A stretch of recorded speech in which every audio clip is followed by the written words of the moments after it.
August 17 చరిత్రలో ఈరోజు 1947 August 17న భారతదేశం ఇంకా పాకిస్తాన్ మధ్య సరిహద్దు రేఖగా రాడ్క్లిఫ్ రేఖ అధికారికంగా బహిరంగపరచబడింది. భారతదేశ విభజన తర్వాత రెండు దేశాల మధ్య సరిహద్దులను నిర్ణయించడానికి బ్రిటిష్ ప్రభుత్వం ఈ రేఖను రూపొందించింది. కేవలం 5 వారాల్లోనే దీన్ని రూపొందించిన సర్ సిరిల్ రాడ్క్లిఫ్ పేరు మీదుగా దీనికి ఆ పేరు పెట్టారు. బ్రిటిష్ ఇండియా యొక్క చివరి వైస్రాయ్ లార్డ్ మౌంటెన్ బాటన్ 1947 జూన్ 3న భారతదేశ స్వాతంత్ర్య ప్రణాళికను సమర్పించారు. భారతదేశానికి స్వాతంత్ర్యం వస్తుందని, అయితే అది 2 భాగాలుగా విభజింపబడుతుందని ఆయన తీర్పు కూడా ఇచ్చారు. దీని కింద సర్ సిరిల్ రాడ్క్లిఫ్ పంజాబ్ ఇంకా బెంగాల్ 2 ప్రాంతాల మధ్య సరిహద్దు రేఖను నిర్ణయించారు.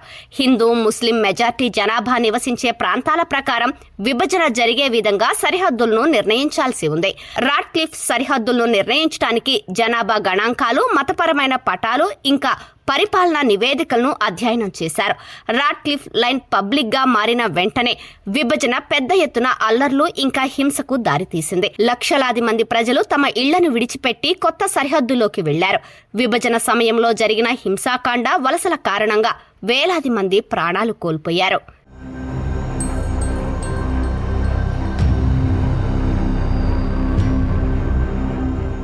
పులిన్ బిహారీదాస్ 1949 ఆగస్టు 17న కోల్కతాలో మరణించారు. పులిన్ బిహారీదాస్ భారత స్వాతంత్ర్య పోరాటంలో ప్రముఖ విప్లవకారుల్లో ఒకరు. భారతదేశ స్వాతంత్ర్యం కోసం ఢాకా అనుశీలన్ సమితి అనే విప్లవ సంస్థను స్థాపించి అనేక విప్లవ కార్యక్రమాలు చేపట్టారు. విప్లవ కార్యకలాపాలు నిర్వహించేందుకు భారతీయ సేవక్ సంఘ్ను కూడా స్థాపించారు.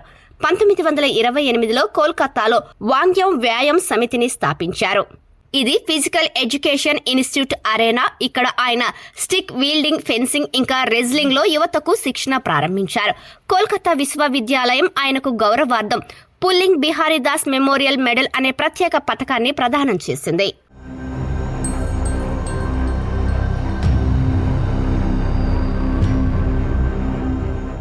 మదన్ లాల్ ధింగ్రా 1909 ఆగస్టు 17న లండన్లో మరణించారు.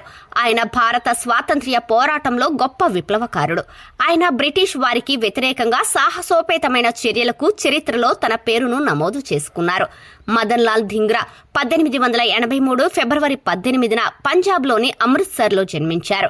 ఆయన అమృత్సర్ నుండి తన ప్రారంభ విద్యను పొందారు. ఇంక తరువాత ఉన్నత విద్య కోసం లాహోర్లోని ప్రభుత్వ కళాశాలలో చేరారు.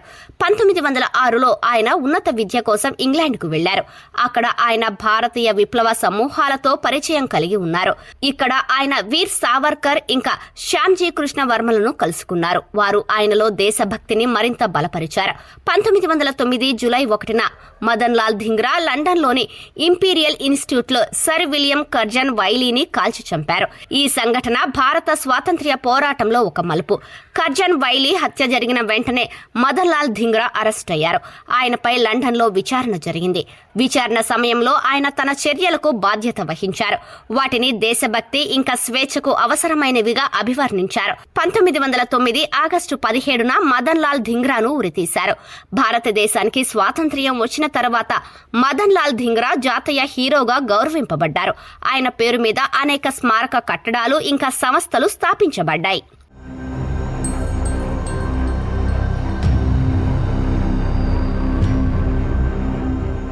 ఇండోనేషియా 1945 ఆగస్టు 17న స్వాతంత్ర్యం ప్రకటించింది. ఈ రోజు ఇండోనేషియా చరిత్రలో ఒక ముఖ్యమైన మైలురాయి. ఇండోనేషియాను ఇంతకు ముందు డచ్ ఈస్ట్ ఇండీస్ అని పిలిచేవారని, ఇది సుమారు 350 సంవత్సరాలు డచ్ కాలనీగా ఉంది. 2వ ప్రపంచ యుద్ధ సమయంలో 1942 జపాన్లో ఇండోనేషియాను ఆక్రమించి తన పాలనలోకి తెచ్చుకుంది. 2వ ప్రపంచ యుద్ధం ముగింపులో జపాన్ ఓటమి తర్వాత ఇండోనేషియా స్వాతంత్ర్య నాయకుడు సుకర్నో 1945 ఆగస్టు 17న ఇండోనేషియా స్వాతంత్ర్యం ప్రకటించారు. ఈ ప్రకటన జకర్తాలో చదవబడింది. ఇంకా దీనితో ఇండోనేషియా స్వతంత్ర దేశంగా మారింది. అయినప్పటికీ డచ్ వారు ఇండోనేషియా స్వాతంత్ర్యాన్ని వెంటనే అంగీకరించలేదు. ఇంకా 1949 వరకు సంఘర్షణ కొనసాగింది. ఈ కాలంలో ఇండోనేషియా స్వాతంత్ర్య సమరయోధులు, డచ్ దళాల మధ్య అనేక ఘర్షణలు జరిగాయి. అంతిమంగా అంతర్జాతీయ ఒత్తిడి ఇంకా సంఘర్షణ తరువాత డచ్ వారు 1949 డిసెంబర్ 27న ఇండోనేషియా స్వాతంత్రాన్ని గుర్తించారు.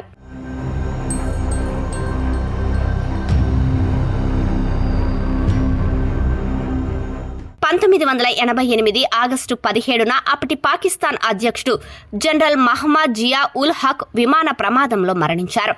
పాకిస్తాన్లోని బహవల్పూర్ సమీపంలో జరిగిన ఈ ఘటనలో జియా ఉల్ హక్తో సహా పలువురు ఉన్నతాధికారులు మరణించారు. 1988 ఆగస్టు 17న జనరల్ జియా ఉల్ హక్ C-130 సైనిక విమానంలో ఉన్నారు. ఇది బహల్పూర్ సమీపంలో కూలిపోయింది. ఈ ప్రమాదంలో పాకిస్తాన్లోని అమెరికా రాయబారి Arnold Raphel, Pakistan joint chief of staff general అక్రమ్లతో పాటు జియా ఉల్ హక్ సహా 30 మందికి పైగా మరణించారు. ప్రమాదానికి గల కారణాలు స్పష్టంగా తెలియరాలేదు. ఇది సంభావ్య కుట్ర, సాంకేతిక వైఫల్యమా లేదా తీవ్రవాద దాడిగా పరిగణించబడింది. ప్రమాదంపై విచారణలో ఎలాంటి నిర్ధారణకు రాలేదు. పాకిస్తాన్ చరిత్రలో జియా ఉల్ హక్ పాలన ఒక ముఖ్యమైన ఇంకా వివాదాస్పద సమయం. నిజానికి 1977 జూలై 5న అప్పటి ప్రధాని జుల్ఫికర్ అలీ భుట్టో ప్రభుత్వాన్ని సైనిక తిరుగుబాటు ద్వారా జియా ఉల్ హక్ కూల్చివేసి దేశ పగ్గాలు చేపట్టారు. ఆయన పాకిస్తాన్లో మార్షల్ లా విధించారు. ఇంకా తనను తాను అధ్యక్షుడిగా ప్రకటించుకున్నారు.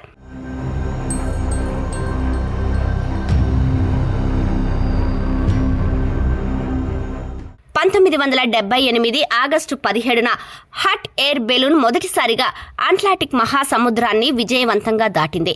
ఈ చారిత్రాత్మక విమానానికి 3 ధైర్యవంతులు నాయకత్వం వహించారు. బెన్ అబ్రెజో, మ్యాక్సీ ఆండర్సన్ ఇంకా లారీ న్యూమాన్. వీళ్లు డబుల్ ఈగల్ 2 అనే బెలూన్ను ఉపయోగించారు.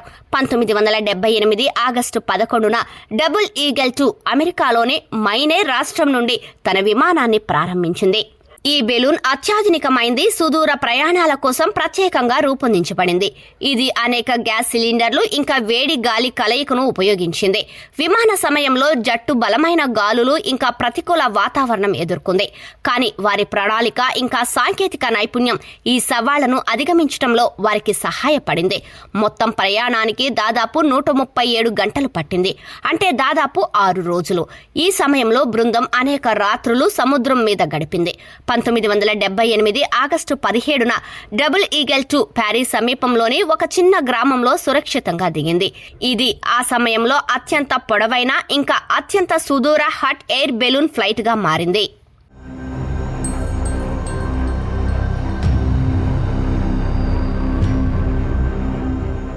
1999 ఆగస్టు 17న టర్కీలో వినాశనకరమైన భూకంపం సంభవించింది. దీన్ని ఇజ్మిట్ లేదా గోలుక్ భూకంపం అని కూడా పిలుస్తారు. ఈ భూకంపం తుర్కియా యొక్క వాయువ్య ప్రాంతంలో భారీ వినాశనానికి కారణమైంది. ఇంకా 17,000 మంది మరణించారు. అదనంగా సుమారు 2,50,000 మంది ప్రజలు నిరాశ్రయులయ్యారు. ఇస్తాంబుల్ తూర్పున 70 మైళ్లు అంటే 110 కిలోమీటర్ల దూరంలో ఉన్న ఇజ్మత్ నగరానికి సమీపంలో భూకంప కేంద్రం ఉంది. ఈ భూకంప తీవ్రత రిక్టర్ స్కేలుపై 7.4గా నమోదైంది. భూకంపం యొక్క ప్రధాన షాక్ దాదాపు 37 సెకండ్ల పాటు కొనసాగింది. అయితే అనేక ప్రకంపనలు సంభవించాయి. భూకంపం టర్కీలోని అనేక నగరాలు ఇంకా పట్టణాలను తీవ్రంగా దెబ్బతీసింది. వేల సంఖ్యలో భవనాలు, నిర్మాణాలు కూలిపోయాయి. భూకంపం తుర్కియే ఆర్థిక వ్యవస్థకు భారీ నష్టం కలిగించింది. పారిశ్రామిక ఇంకా వాణిజ్య కేంద్రాలు కూడా ఆర్థిక కార్యకలాపాలకు అంతరాయం కలిగించి భారీ నష్టాన్ని చవిచూశాయి.